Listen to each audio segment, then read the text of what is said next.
tanya saya sama abang, macam mana kejadiannya ikan sakti ni cerita orang tua dulu? Ya, begini bang. Menurut cerita orang Teso, ikan ni dia berasal dari urang. Ya. Tapi yang urang tu menurut cerita lama, urang tu berparak di atas sana. Jadi letaknya anaknya ke dalam ketiding. Parak kadang apa tu? Dia masa tu tak tahulah apa yang dia tanam, saya pun tak tahu kan. Jadi dia ada berparak di sana. Anaknya dimasuk ke dalam ketiding, sementara mencangkul-cangkul parak. Anak dia Dicalinya anaknya nggak ada lagi. Rupanya anaknya udah berguling-guling melapor masuk ke dalam sumur. Oh, jadi anak dia ada lagi. Iya, berlapor dia ke dalam. Itulah asal cerita ikan sakti. Ya, jadi dicarinya anaknya, nggak jumpa, nggak ketemu. Bilang nggak ketemu, malamnya nanti dia bersihan. Kan? Bermimpi. Disuruh letak nanti pakai apa nama? Nanti yang kunyit itu kunyit. Nasi kuning. Iya, nasi kuning. Diserakkan di sana, dia serakkan. Terus malam tu dia keluar badan apa namanya? Ya, badan tadi. Iya, badan sakti tadi. Badan sakti ya, ikan sakti. Ada keluar menjelma.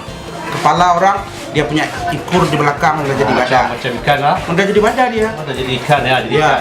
Badan ikan. Iya, badan ikan ya. Itulah ceritanya. Menurut orang Teso lah. Kalau kami sekarang ni mula-mula mana tahu lah Pak. Orang sini sering cerita aku dengar ni yang setiap lebaran haji, yang sebesar kebau tu sering keluar bila orang cakap. Tapi sekarang tak ada orang dapat. Itu macam mana ceritanya? Iya. Kalau dulu ya Pak, selalu bila di bulan haji dia selalu datang, tapi bukan di hari raya haji, bulan haji. Kadang-kadang dia keluar tengah malam butuh, dia menyombok keluar.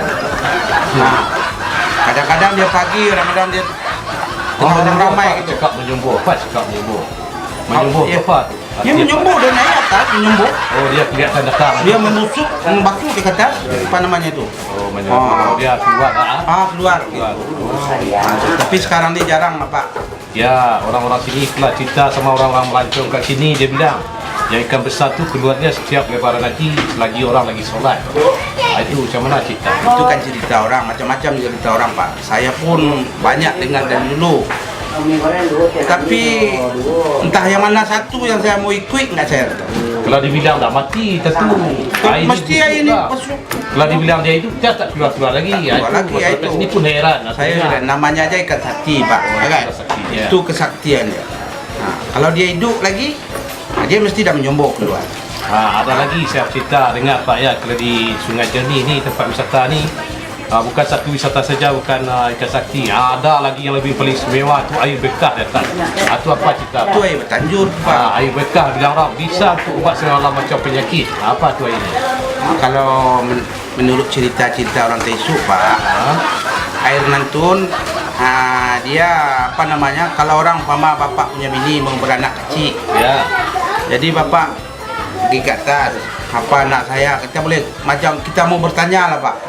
Macam anak saya pedusi Pak jadi bapak nampak dia kasih petunjuk ya. Dia kasih petunjuk, nanti bapak nampak galang kan. Tanda-tanda anak dia subang, tanda perempuan. Kalau anak dia lelaki, kalau dia anak lelaki kadang nampak jam tangan, alhamdulillah kan. Nampak keris macam keris. Ayat keris Pak. Itu Pak. Tapi kalau tu Pak, banyak orang cakap tu bilang ubat air berkah, dia kan nama dia cakap orang masyarakat sini air Bukit Batanjur. Iya Pak. Tapi ada yang bilang lagi air berkah. Apa tu air berkah tu?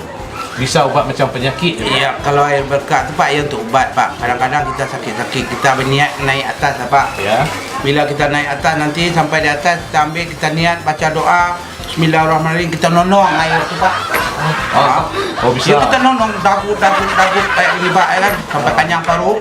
Bisa penyakitnya. Insyaallah penyakit Bapak akan bisa lenyap. Iya Pak. Penyakit bisa lenyap. Iya. Ada lagi dibilang air berkah tu disatukan dengan makam orang makam keramat ada kat sini. Iya Pak, bukan Nek Jirik namanya Pak. Makam Nek Jirik orang sini ada dengar-dengar. Itu air Bukit Batanjur dipadu dengan makam tu air berkah. Memang itu benar. Memang itu benar Pak. Memang benar sekali Pak. Tak ada gawanya Pak. Itulah.